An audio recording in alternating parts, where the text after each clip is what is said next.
Afternoon. It's Friday. You won't get this until at least Sunday. Friday the 10th, Sunday the 12th. I'm just up here at the homestead, which I am renting. And it's been month to month, and it's been great. And it's nice to know that I can take off at a moment's notice kind of thing. But I did get notice. The landlady is intending to sell, and the neighbors are tough to deal with. You try your best to be nice to them, and they're just mean. So I ended up kind of setting some boundaries, like kind of just like the word I used was sanctions. Like, you know, there's been a number of things that they've said and done that have been quite offensive to me. So I've not gone out of my way to make things easier for them. In fact, I've kind of plotted and took effort to offend them back. So the good news is I've been left alone for a month. It's been really nice to... I think they fear me to a certain degree. They're upset with me, and they don't want to deal with me. And that's good, because when they deal with me,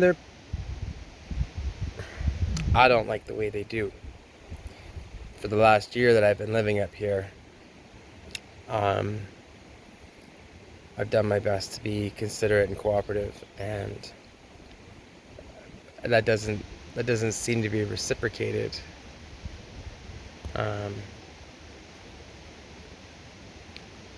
One of the phrases they used was respect is earned, and like I would take offense to that. I would say that, or not offense, I would take exception to that. I'd say respect can be broken. Respect can be used up. I think it's important to have self-respect. And my shirt's filthy. I don't get it. My shirts are always dirty. My pants are always dirty. And I work. Like, if I'm just sitting around not doing anything, then my pants and shirts stay clean. And then I go do something, and I try to make my world that better.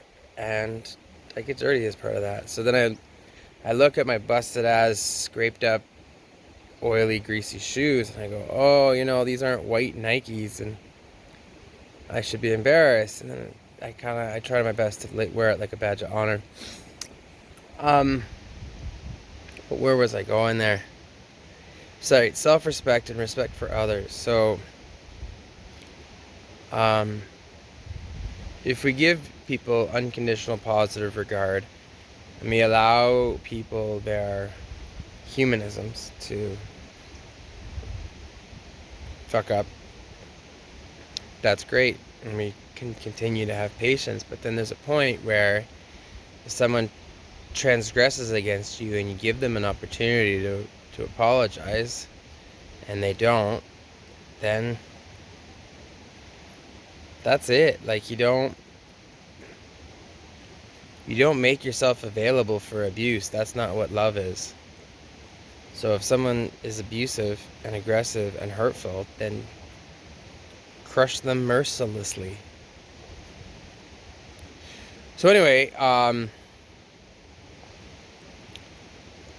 do enjoy having animals. I don't know what use dogs are. I don't know what use cats are. I actually didn't have any mice until after I got my cats. There sometimes is a bear around, and this one here, he chases them pretty good, and the other one barks at him. So the one starts barking, and the other one does the chasing, and that's pretty cool. I built this so I had a plan. I was like, I'm going to get goats. Like, for years, I'm like, I'm gonna get goats. I'm gonna do it. For years, and like, oh, I don't know, what about I have to move, and oh, I don't know what are they useful for, whatever. And then it lined up, and this couple had like too many goats, and they're moving, and they need a new place for the goats, and it was like weeks. I was like, I don't know if I have like the time and the money to go buy them, and then just as it's like, okay, well, I'll come and get them on Tuesday, and I sent that message, and then like 20 minutes later, I got a message that said, you got 2 months to move out. So then I was like, well, it's probably not a good idea to move to try to get a new place with goats, because then it's like, well, I got me and my 2 dogs and my 2 cats and my 2 ducks and my 2 goats, and maybe that's, that's the line. And it's like, nah, I don't think that's the line. I think that might be a redeeming thing. I think it's like, we don't want you here, but we do want goats. So I mean, if you come with goats, then maybe you're allowed, kind of thing. So it was just one morning I built this shed here for these guys. It was actually, this was the wood rack that I was using to make firewood deliveries, and it was just like, it's like 7 feet in the air. It's like, it's long, and all I did was I just pulled it down off the back of the truck and then put it down again in a different direction. And here we have, where's my finger? There we go. Bambi, the mama. She's the one with the beard. And then we have Daryl, who's what they call a wether. That's Bambi's son. Bambi's used to be son. And it looks like Bambi is enchanted, is expecting. So we should see 2 more kids at some point. The person who sold me said they weren't for sure that she was actually knocked up, so I don't have any idea when she's gonna have kids. And when she does, I'll have to put a divider in so that they sleep separately, so that they don't use up all her milk overnight, so that in the morning I can come out and get like half a cup of milk and then put them together for the rest of the day. And then just before bed I separate them, and they'll share a fence line. It's like not ideal. I mean, obviously I wouldn't want my kid to be away from her mom when she's an infant. But I think I learned from that experience hopefully I learned from that experience that maybe it's better to set some boundaries. That's what I'm learning. So speaking of setting some boundaries, the tiny house is coming along slowly, but I also have a feeling like once I get back into it, it's gonna get done. So I have all of the tin for all of the walls, and I've just been like scared to put it up.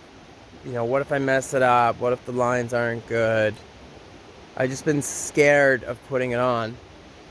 And then the other thing I'm doing is I just like found these trees, and then just remember I was telling you in the last video, a gentleman allowed me to use his mill to make boards. So now these boards are going to be the wainscoting inside the house, and some cupboards and some subfloors and stuff like that. So I'm just managing it with this planer here, and it's a long job, especially since it's been raining like constantly.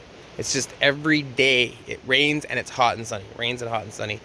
And then I'm managing some, I don't know if managing is the right word. I think it's more like suffering, enduring some pretty low energy levels. A lot of like, I don't know if I can kind of stuff. So yeah, I've ended up, I do have a lot to move. Like I've got a lot to deal with. Like this, I built that building and I filled it with firewood. Yeah, motorcycle, snowmobile, like couches galore. Like I've got a lot of stuff to move, and then the whole idea is like just have one house, and then if someone says, hey, you gotta move, all you gotta do is put your truck on it and drive.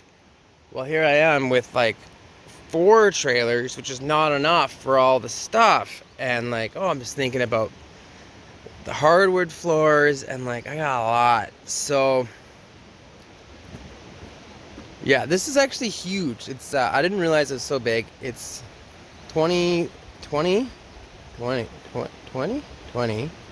by 8 by, now if that hitch is at 1.5 feet, then that is at 13.5 feet. So that makes it a 12-foot building. 4 feet in the loft, and well, it's not. It's 6.5 feet in the building.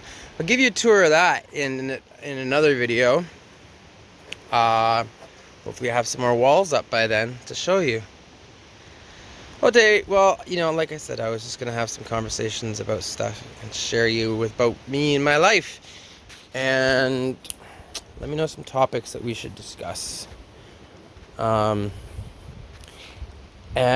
let me know about your suggestions on dealing with neighbors. They say good fences make good neighbors. Is that right? We want boundaries? Or, you know, in other cultures or in our own cultures in different eras, they used to have all of the huts, the front doors of all the huts facing in the same direct towards the fire in the center. So there wasn't any hiding anything, and there wasn't any shame, you know. I think loincloths were more out of a personal protection thing versus modesty. So let me know what you think about that. Should I continue to be hiding an hour away from the closest town, or should I just like park on Main Street and just live on Main Street with my tiny home and have all my windows open without any curtains? What's something in the middle, hey? Well, this is too long. I gotta go.